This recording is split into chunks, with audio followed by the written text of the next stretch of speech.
Today, I want to talk to you about Ralph Waldo Emerson. He is perhaps the greatest philosopher that has ever lived. I don't think he's really talked about nearly as much as he should, and I think his warnings for society ring true now more than ever.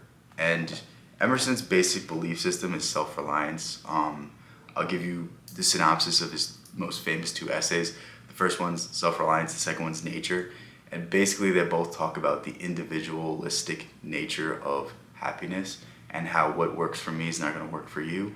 And if we both try to fit in, if we both try to become more like each other for the sake of society, for the sake of each other, then we lose what makes us us. We lose what makes us happy. We lose what makes life worth living. And that's the essential aspect of what Emerson was preaching. When you become yourself, everything else falls into the background. When you become yourself, nothing else matters. You will not need anything else when you are who you are truly meant to be. But when you're trying to be so like someone else, when you're trying to fit into the crowd, you lose everything that's worth living for. It goes back to the death of Socrates. Socrates died because he would rather not be able to, he'd rather die than not be able to profess his beliefs. He'd rather die than not be able to question the powers that be, to question the things around him, to be who he was at a core aspect of his personality. And we need to start begin accepting these ideas. We need to begin embracing these ideas, because without people like this, without individuals who don't conform, there is no such thing as greatness. Think about Da Vinci. Think about Raphael. I think it's his birthday, or what, maybe it was yesterday. But think about Emerson. Think about Einstein. Think about Tesla. Think about all of these people that changed the way we view whatever field that they touched. If they had conformed, they would not have made quantum jumps in progression. You know, progress normally goes like boop, boop, boop, boop, boop. Guess what? When Einstein comes around, it went boop, boop. It's like we don't get that kind of stuff. We don't get these ingenious ideas. We don't get these works of pure intuition and pure creativity by simply conformity. And I think this is what the world is missing out on. We are boxed into one or two opinions. We're pushed to believe certain things. We're pushed to become certain people. We're pushed to go down certain paths. And I think this is the exact wrong thing to do. If you want a better world, you must push the individual. It's the amalgamation of all the individuals in a society that make it great. It's not the amalgamation of every person working for the good of others, because if you sacrifice the good of the individual for the society, you're sacrificing the good of society. What makes a society great is the individuals, not sacrificing the individual for the society. And I think this is something that's very mixed up today. I think we have these very weird interpretations of what is good for the society is, taking away individual freedoms, taking away what makes people unique, taking away every sort of thing that inspires creativity, that inspires greatness, that inspires people to think differently, because it's not the people that carry the status quo that change the world, that make the world a better place. It's always the people that act differently.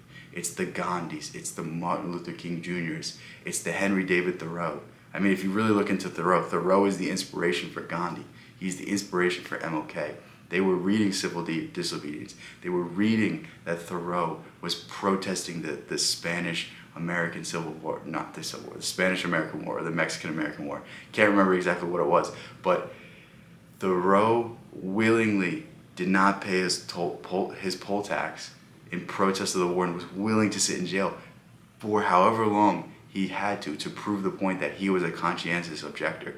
And through this one action, he inspired two great movements throughout the world. Like, it doesn't take a lot of work. It doesn't take anything aside from you standing up for your core beliefs, you standing up for who you really are, you knowing deep in your heart that you cannot live in another manner, accepting these fundamental facts of yourself, living and breathing and dying in a manner that makes you happy.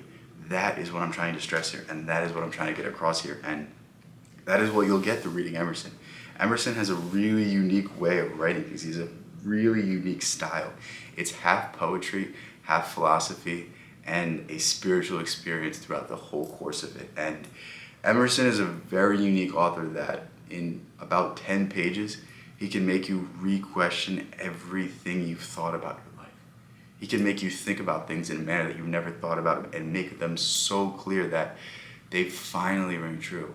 For most people, we know these things are true. We know that there's something more. We know that there's great change right around the corner, but for whatever reason, we can't put our words to it. We can't put our minds to it. We can't make the ideas clear. And to me, Emerson is the best individual at doing this. He's the best at explaining these things. He's the best at making difficult philosophical concepts that are very hard to interpret, that are very poetic, that are very paradoxical, super crystal clear, and through it you find yourself. And that's the greatest part about it. I don't remember who said this, but someone said a good leader leads you to yourself. A good writer makes you have the ideas. They don't tell you the ideas, they inspire the ideas through you. And that is the antithesis of what Emerson is. That is exactly what you will get when you read him. And the first two essays I want you to read from him, 1, self-reliance, 2, nature, 3, circles, or education, or literally anything by him is amazing, but the must-reads by him are self-reliance and nature. In those, I think he touches on every single subject, and I think you're going to have a cathartic experience when you read these two things.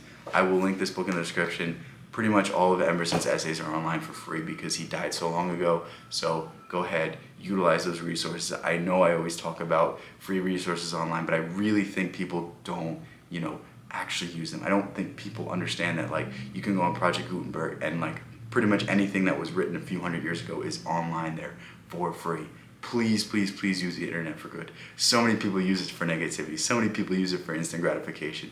Go use it for the resources that it offers you. Go use it to learn things, to better educate yourself, to not just learn things for the sake of getting a college degree, but learn things for the sake of improving your ideas, for the sake of improving your philosophy, for the sake of improving how you deal and handle problems. I love you guys so much. Thank you guys so much. Peace out. I'll catch you in the next one.